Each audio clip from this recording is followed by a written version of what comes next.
আসসালামু আলাইকুম। আশা করি সবাই ভালো আছেন। আমি জানি না কেন কোম্পানিগঞ্জের মানুষ পাথর কোয়ারি নিয়ে কথা বলতে ভয় পায়। আমিও জানি না যে আজকে এই যে পাথর কোয়ারি নিয়ে বলবো, হয়তো আমি গুম হব নাকি দুনিয়াতে থাকবো না, আমি আসলে নিজেও জানি না। কারণ মানুষ যে কথা বলতে যে ভয় পায়, যে এত আতঙ্কিত, পাথর কোয়ারি, যেই পাথর কোয়ারি হচ্ছে আমাদের বর্তমান যুগ থেকে পূর্বপুরুষের কর্মস্থান ছিল, আবেগ বিবেক সব, আমাদের চিন্তা ভাবনা সব। কারণ আমরা এই কোম্পানিগঞ্জবাসী পূর্বপুরুষের আমল থেকে এখন পর্যন্ত এই পাথর কোয়ারির উপরে নির্ভর। পাথর কোয়ারি হচ্ছে আমাদের কর্মস্থান, পাথর কোয়ারি হচ্ছে আমাদের ব্যবসা বাণিজ্য। তো পাথর কোয়ারি ছাড়া আমরা আর কোনো কিছু ভাবতে পারি না। তো এই যে বারবার নির্বাচন হয়, বারবার জনপ্রতিনিধিরা এই যে আমাদের যে পাথর কোয়ারি যে একটা আবেগ, আমাদের কর্মসংস্থান খুলে দিবে, যেটা আজ থেকে 15 বছর আগে বন্ধ হয়েছিল। তো বারবার জনপ্রতিনিধিরা আশা দেয়, আমাদের এই ইমোশন নিয়ে তারা প্রতারণা করে যে পাথর কোয়ারি খুলে দিবে, কিন্তু সেইটা আর তারা করে না।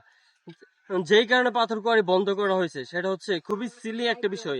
সেটা হচ্ছে যে পাথর কোয়ারি নাকি পরিবেশের ধ্বংস করে, পরিবেশ নষ্ট হয়।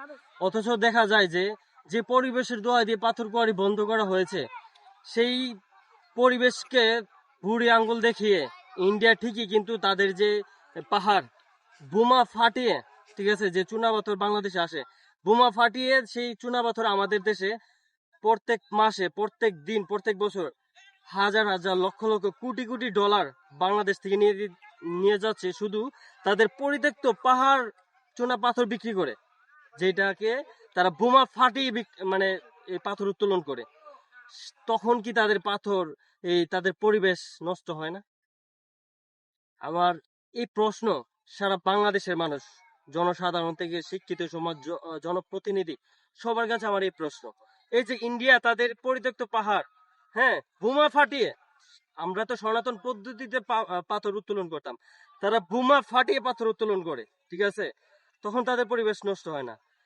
তারা প্রত্যেক বছর আমাদের থেকে প্রত্যেক মাস হাজার হাজার লক্ষ লক্ষ কোটি টাকা বাংলাদেশ থেকে নিয়ে যাচ্ছে, আর সেই রেমিটেন্স নিয়ে যাচ্ছে, টাকাও না, ঠিক আছে। আর যে রেমিটেন্স পাঠাইতে আমাদের প্রবাসী ভাই বোনেরা বিদেশে জীবন সহ দিয়ে দিচ্ছে, ঠিক আছে। তো তাদের জীবনের বিনিময়ে যে রেমিটেন্স আমরা পাই, আর ইন্ডিয়া আমাদের থেকে শুধু তাদের পরিত্যক্ত পাথর, ঠিক আছে, পরিত্যক্ত পাহাড় যেগুলো তাদের প্রয়োজন নাই, সেগুলো আমাদের কাছে বিক্রি করে কোটি কোটি টাকা নিয়ে যাচ্ছে প্রত্যেক মাসে। আসলে এই যে পরিবেশের দোহাই দিয়ে পাথর কোয়ারি বন্ধ করা হয়েছে, এটা কি আসলে কোনো দেশকে খুশি করার জন্য বন্ধ করা হয়েছে, নাকি সত্যি পরিবেশ নষ্ট হচ্ছে? এটা আপনাদের কাছে আসলে আমার একটা প্রশ্ন।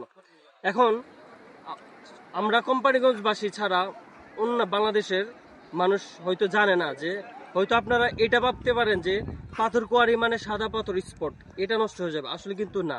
এই যে সাদা পাথর যে স্পটটা, এটা জাস্ট 12 থেকে 15 একর জায়গার মধ্যে, কিন্তু এই সাদা পাথর বোলাগঞ্জ যেখানে, এই 15 একর জায়গা ছাড়াও কিন্তু শত শত একর জায়গা যেখানে আমরা পাথর কোয়ারি করতাম।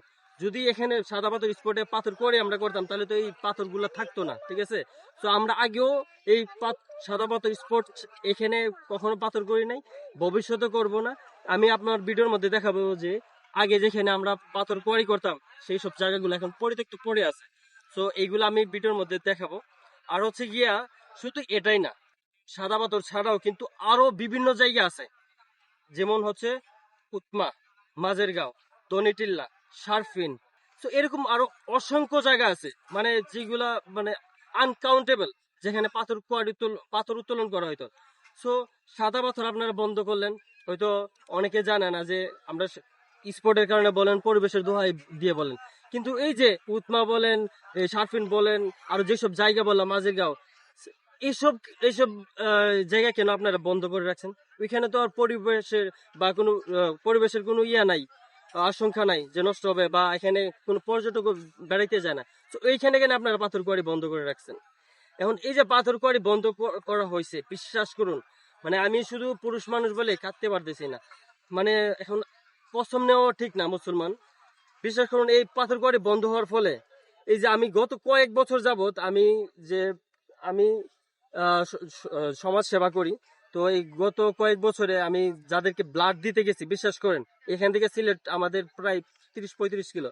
তো এখানে আমাদের পাথর কোয়ারি বন্ধ হওয়ার ফলে মানুষের অবস্থা এমন যে আমি যে ব্লাড দিতে গেছি কয়েকজন ডেলিভারি রোগীকে আমার নিজের পকেটে টাকা খরচ করে যাইতে হয়েছে। ইভেন যে ব্লাড টেস্ট করাইতে যতগুলা টেস্টের প্রয়োজন হয়, যে ব্লাড কোন গ্রুপ সেটা নির্ণয় করতে, সেই টাকা পর্যন্ত আমাকে দিতে হয়েছে। এমনও সময় গেছে যে আমি ব্লাড দিতে গিয়ে আমার পকেটে টাকা নাই, আমি ফ্রেন্ড সার্কেল থেকে টাকা ধার করেও হইলে গিয়ে আমার এইগুলা বহন করতে হয়েছে। তো মানুষের অবস্থা এমন পর্যায়ে গেছে যে মানুষ চিকিৎসা করাবে তো দূরের কথা, আমাদের কোম্পানিগঞ্জের মানুষ মানে 3 বেলা খাইতে পারতেছে না। এখন এটা হয়তো আপনার কাছে সাধারণ একটা শব্দ মনে হইতেছে, কিন্তু এটা হচ্ছে আমাদের কোম্পানিগঞ্জের বর্তমান বাস্তবতা। শুধু আমরা বলতে পারতেছি না, এখন স্থানীয় জনপ্রতিনিধি বলেন এবং হচ্ছে যারা ন্যাশনাল, ঠিক আছে, সংসদে আছেন, হ্যাঁ, বিশেষ করে হচ্ছে আসলে বলে লাভ নাই, আমি আসলে বলতেও চাইতেছি না, কারণ নাম উল্লেখ করতে চাইতেছি না, তবে কারণ নাম উল্লেখ করে লাভ নাই। তবে সবার কথাই বলতেছি, যারা এই ভিডিও দেখেন সবার প্রতি অনুরোধ ভিডিওটা বেশি করে ছড়িয়ে দেওয়ার জন্য। তো আমাদের কোম্পানিগঞ্জের অবস্থা যদি কেউ যে আমাদের আগের যুগে নবীজিদের আমলে দেখা যায় তো ওনারা নাকি রাত্রেবেলা প্রত্যেক বাড়িতে ঘুরে যায় দেখতেন মানুষের অবস্থা কেমন।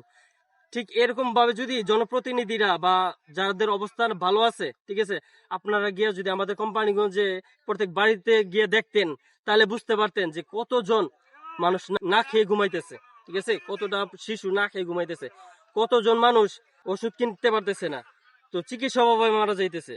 মানে সত্য কথা, এখন যদি আমি এখানে কাঁদতে পারতাম হাউমাউ করে, তাহলে হয়তো বিশ্বাস করতেন আপনারা। তো আসলে মানে কোম্পানিগঞ্জের মানুষ খুবই অসহায় অবস্থায় আছে। আর এখন আমাদের যে বর্তমান স্থানীয় যারা জনপ্রতিনিধি, আপনারা তো অনেক আশা দিছিলেন যে আপনারা পাথর কোয়ারি খুলে দিবেন এই জন এমপি হইলে, তো কই এখন আপনারা কোথায় কোথায় আপনাদের পাথর কোয়ারি? আপনাদের কি মানে এখন লজ্জা করে না? এই যে আপনারা মিথ্যা প্রতিশ্রুতি দিয়ে পাথর কোয়ারি খুলে দিবেন বলে একজনকে পাশ করাইছেন, আমি তার নাম মুখে উচ্চারণ করতে চাই না, নাম উচ্চারণ করলে সমস্যা, মানে পাপ হবে কিনা জানি না, তবে সমস্যা। তবে জানি না এই যে এই প্রতিবাদটা করলাম, এখন আমি আসলে দুনিয়াতে থাকবো কিনা বা আমাকে কেউ ঘুম করবে কিনা। আমার কোম্পানিগঞ্জের এত এত মানুষ, প্রতিবাদী মানুষ, শিক্ষিত মানুষ এবং রাজনীতিবিদ, কেউ আসলে এই পাথর কোয়ারি নিয়ে কথা বলতে সাহস পায় না। সো একমাত্র মনে হয় আমি এই প্রথম যে পাথর কোয়ারি নিয়ে মুখ খুললাম বা প্রতিবাদ করলাম। সো যদি বেঁচে থাকি তাহলে দেখা হবে। আর সবার প্রতি অনুরোধ থাকবে কোম্পানিগঞ্জের স্বার্থে যারা এই ভিডিওটি দেখবেন সবাই শেয়ার করে দিবেন, যেন আমার এই ভিডিও, আমার এই প্রতিবাদ সংসদ পর্যন্ত গিয়ে পৌঁছায়। তো সবাই ভালো থাকবেন, সুস্থ থাকবেন, নিজের খেয়াল রাখবেন। আসসালামু আলাইকুম।